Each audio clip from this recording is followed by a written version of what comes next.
It's time now for Countywide, a special presentation of Yavapai Broadcasting News. Join News Director Paul David and News Editor Philip Catalfamo as they talk with our community's leaders, newsmakers, and people in the know. You'll hear about the hot topics in Yavapai County that affect all our lives. And now here's today's Countywide. Welcome back to another episode of Countywide. I'm your host, Philip Catalfamo. I'd like to thank you for joining me. On today's show, we're talking holiday safety, and my guest in studio today is Copper Canyon Fire Marshal Ken Krebs. Ken, welcome on to the program. Thank you. I appreciate being here. Well, we all know, despite COVID-19, Thanksgiving will be taking place all across the United States and in certain parts of the planet. But while people will be celebrating for Thanksgiving, I want to start this way, Ken. Before we even get to Thanksgiving dinner, driving. You got to go from point A to point B. I know there are a lot of states that are, asking. This state, for example, is asking a lot of people not to travel. We know that it's more than likely going to happen anyway. So before we even get on the roadway, Ken, what are some things to consider before we hop in the car? First, speaking of different states, I'd look and make sure where you're going to see if they have any restrictions as far as with COVID testing, that kind of stuff, where you may be stuck in a 14-day wait period or something once you cross that border and not get to see your family. So I would sure check on all the travel conditions, including COVID restrictions. Other than that, making sure your car's prepared, that you have your annual checkups, but on top of that, that you're testing your battery, because the power level is going to drop with wintertime. And that's the same with car tires, making sure that they're filled properly, because they're going to, with the cold air, it's going to drop the air pressure, making sure your tread is good, right. Good all-weather tires, wiper blades, gas at least half full. I think we've all learned this on I-17. Very much so. A very long summer on the I-17. Yes, for sure. Daily you might need a tank and a half getting to Phoenix. But wiper fluid, a lot of people don't pay attention, but making sure that it's rated for like 30 below zero, so it doesn't freeze on your window when you spray it. Okay. Also, your cooling system, making sure it's working right on your car. Your gas tank, that is, like I said, that is good.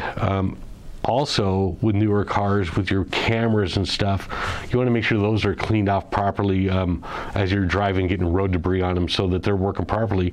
And the sensors, because if those get blocked, they may not help you with the brake assist and the other things for if you get into a wreck or something. Right. So, I'm from California, so usually when I go to the holidays, I'm usually traveling down to California, and it's quite a long drive. Not as much as if I lived in Northern California, but a good night's sleep before a long drive. I know that it's more common sense, but it's how important is it to make sure that you get a good night's sleep before you make a long trek that's longer than 2 hours, if anything?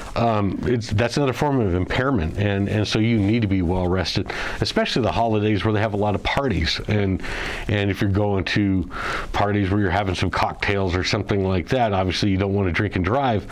But the next day, if you're planning on traveling or something, you want to make sure you're well rested and past that phase where maybe you're extra groggy. Right.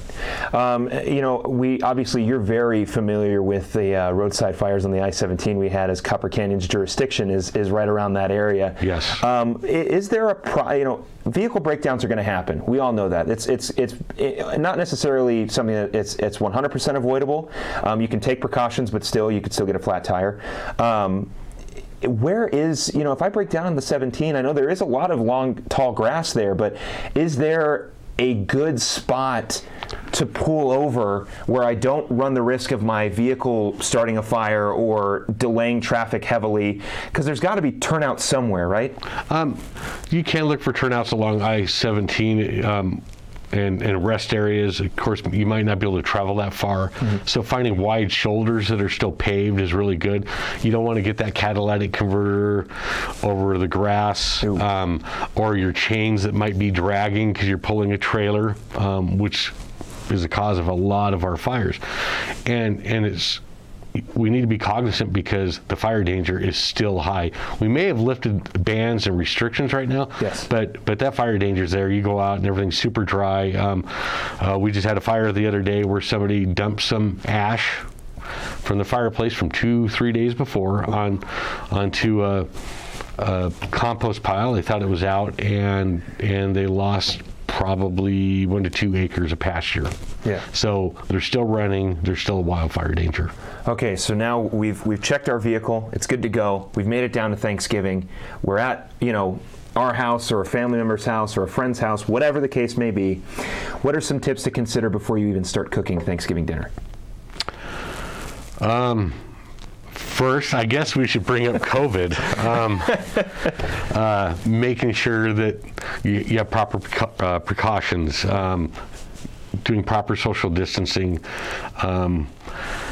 When you get to the kitchen, one of the biggest things that we stress every year is deep frying turkeys. Right. Yes, and I do have that in here as well. Yeah, and we'll get on that. But keeping children a proper distance away from the stove, at least 3 feet. You can include children and other people in with your cooking, but give them the proper tools and tasks for what they're going to do. If you get a little oven fire or on stovetop, don't freak out. Remember, don't use water. Cover it with a lid or use baking soda. If you have an extinguisher, make sure you're using it properly and that you know how to use it. A lot of people get them, they tuck them away, and those should be checked yearly, just like anywhere else in a store or anywhere else where they have to do that yearly. Don't tuck them under there and expect it to work 15 years later. Right. No, exactly. And I'm glad you brought up the baking soda. Another good way to put out a fire. As you mentioned, a grease fire, you don't want to pour water onto it because it just makes it way worse, or a small oven fire or an electrical fire. But yeah, I'm glad you brought up the baking soda thing, because I was curious if that was something that worked, or if it was something that didn't really work, or if it only applies to certain things. But more importantly, make sure you have a working fire extinguisher in your home that is properly checked, because that will put out a fire, as opposed to just a box of baking soda. Yeah, and another thing too, people cook other than turkeys are cooking duck or goose or whatever else, and they have a higher fat content. And if you don't have them in the right pans, you need to make sure that you're draining that grease out of those pans so it doesn't overflow into your oven and cause a fire. Now, you talked about fried turkeys, a holiday staple for Thanksgiving. Yeah. I have not had a chance to have fried turkey yet, but I had smoked turkey breasts this past weekend. Yeah. Fantastic. Fried turkey is something that a lot of people do. You mentioned it. I have a lot of friends who do it. What are some do's and don'ts with frying a turkey? Don't stick it in frozen, obviously.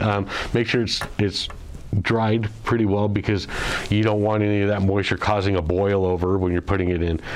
Make sure you're not overfilling the container with the oil that you're using, so that when you place the turkey in, it's the right size turkey, it doesn't overfill and cause that oil to come out. Make sure you're doing it outside. You have some type of fire extinguishment, and don't leave it. Make sure you keep eyes on it. Right. Okay. Candles, matches, lighters are considered fire starters. As we all know, you can't light a candle without a match or a lighter, but at the same time, we will probably see a lot of people utilizing candles in whatever fashion they do.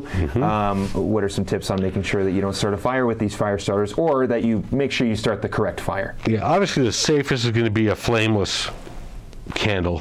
They have the fake ones out there that look very realistic, but you want to place them where they can't be knocked down or blown over, out of reach of kids. Matches and lighters, high, again, away from kids.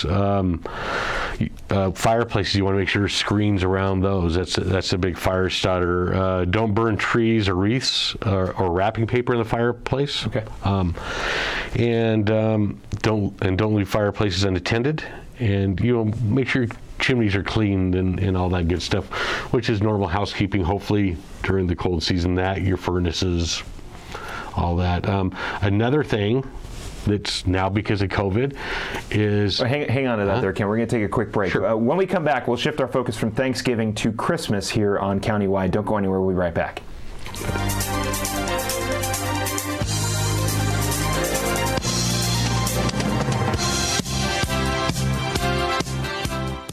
Who doesn't dream of home improvements? Perhaps your kitchen, the real living room. Maybe the bathroom, where you bookend your day. Langstrand Contracting is your one-stop shop from tear down to finishing touches. With 35 years of experience, Chris and his team will work with you to match your family's style and budget. Call Langstrand Contracting today for guidance in bringing your vision to life. Award-winning Soundbites Grill is an entertainment restaurant located in Uptown Sedona at the Hyatt Pinion Point Resort. Open for lunch and dinner, featuring fresh fish, all-natural hand-cut beef, even a full vegan menu. Family-friendly, open 11:30 to 9, late dining on Friday and Saturday. Soundbites Grill has some of the best views of the Sedona Red Rocks. Offers world-class entertainment, food, fun, and music.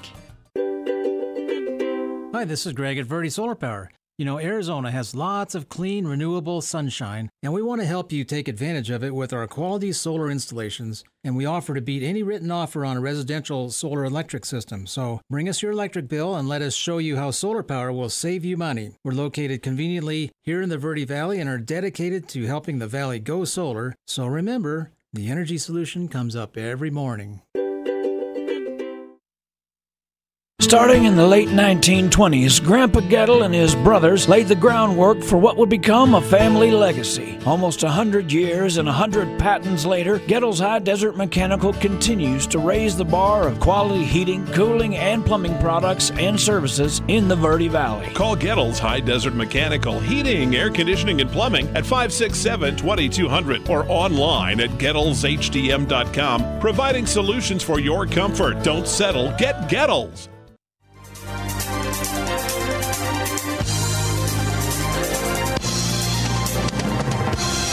Welcome back to Countywide. On today's show, we are talking holiday safety. I'm Philip Catalfamo, and my guest in studio today is Copper Canyon Fire Marshal Ken Krebs. We had talked about the before Thanksgiving dinner, which is making sure that your vehicle is up to par, making sure there are no chains dragging if you are towing anything. Make sure that your tire treads are good, your gas is at half full. Make sure you have an emergency preparedness kit, which includes extra water, food in case you get stranded. Make sure you get a good night's sleep. We talked a little bit about Thanksgiving importance, keeping the kids out of the kitchen, giving them tasks that are easy for them to handle and don't require utilizing any sort of fire or anything like that, unless, of course, somebody is there to supervise them or they're a little older. You know, age appropriate. Age appropriate. There, that's a better way to put it. And of course, with COVID-19, make sure that wherever state or county or city you're traveling to, that you follow the COVID-19 precautions in that designated area.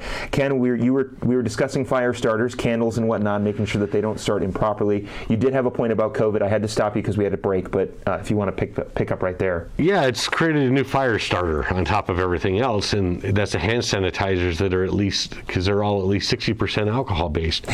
So, and they're used a couple ways. One is for hand wash, sanitizing your hands. You want to make sure that they're put up, that they can't tip over, because they can cause a fire. Mm-hmm. And the other thing is they're also used for, like if igniters go out on pellet stoves when you're cooking. And so you'll see people using those more. So you want to be careful if you have to use that to start your pellets, to start your pellet stove manually. Make sure it's put up. You're not putting too much of the gel in. So that's just kind of a new one for this year.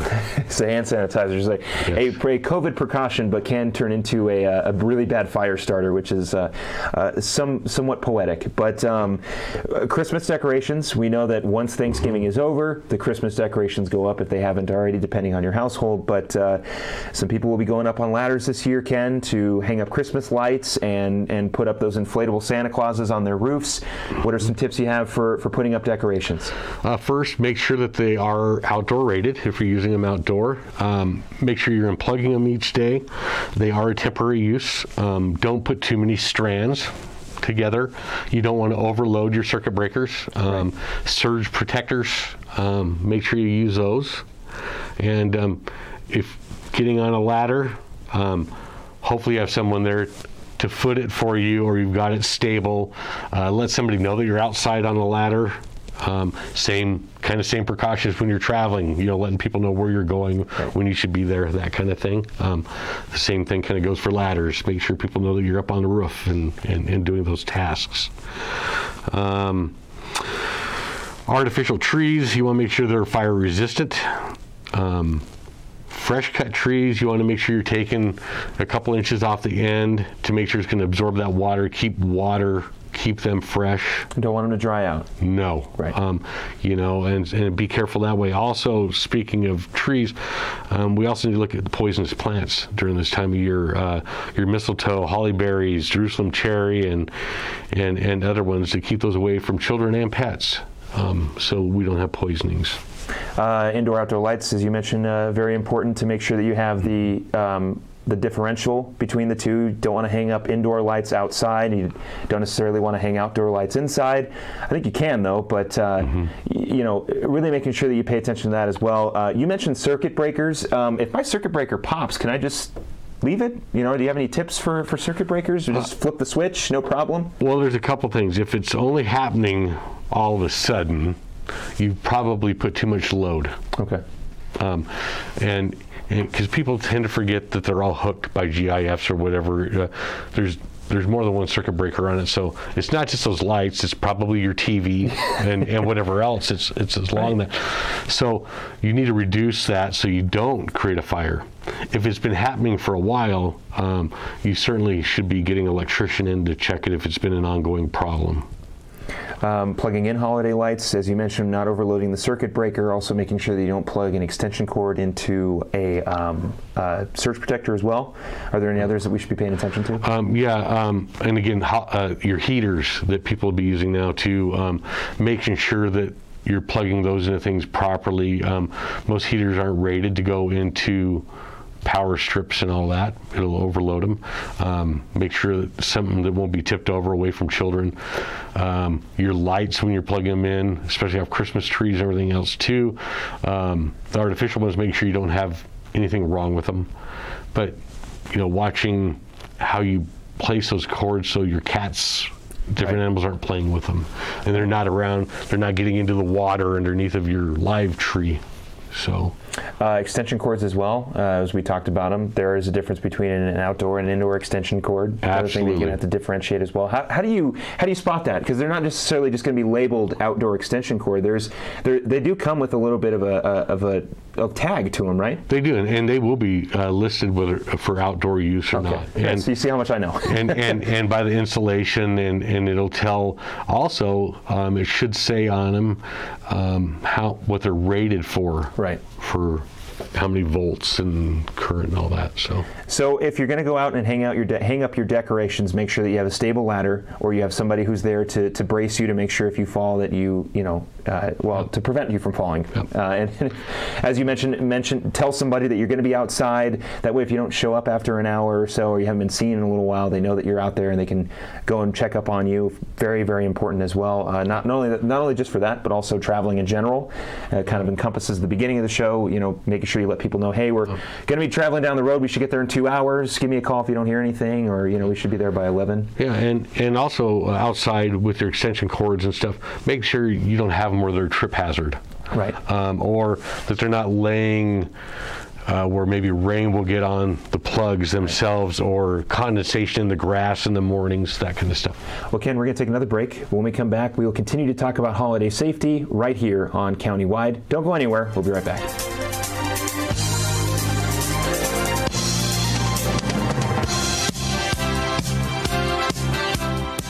Two things we can count on every year: a new set of tax rules and great weather here in northern Arizona. Jackson Hewitt Tax Service, locally owned and operated by Lewis Rice since 1997, is here for you all year long. Your neighborhood Jackson Hewitt Tax Office will help you in all of your taxing situations. Electronic filing is always free with your tax preparation at Jackson Hewitt Tax Service. Get more in return. Call 1-800-234-1040 for an office near you. The EPA says C&B Construction ranks in the top 1% nationally. C&B Construction invites you to see what energy efficiency and indoor air quality can be. We have won another Department of Energy Innovation Award, and C&B Construction is the only contractor in the country to win 6 consecutive EPA Indoor Air Plus awards. Experience our zero-energy, move-in ready homes at Crossroads at Mingus. C&B Construction, locally respected, nationally recognized. Find out more at C&B Homes.com. Are you struggling to overcome an addiction? depression, insomnia, or a weight problem? Then it's time for you to meet with Dr. Elaine Kissel, award-winning, world-renowned hypnotherapist, author, and mind trainer. Now you can get her help from the privacy and comfort of your own home. Let Elaine Kissel create a personalized hypnotherapy plan to overcome your problem forever. Call 844-4KISSEL now for a discounted evaluation appointment. That's 844-4KISSEL. Been hearing about the crazy benefits of CBD? Find out how CBD can help you at Sedona's #1 resource, CBD Sedona. Come in for a free consultation and let our trained medical staff help you find the perfect product for you. Pain-relieving salves, full-spectrum oils, CBD skincare, bath bombs, and even CBD for your pets. Come on by CBD Sedona today.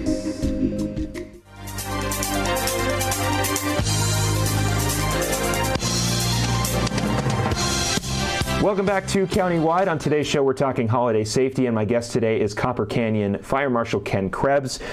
We talked about before Thanksgiving, making sure that your vehicle is in working order before you travel wherever you go. Main thing right now, especially with COVID-19, is making sure that if there are precautions in place in the state, the county, the city, the town, wherever you're traveling, make sure that you take the proper precautions for that.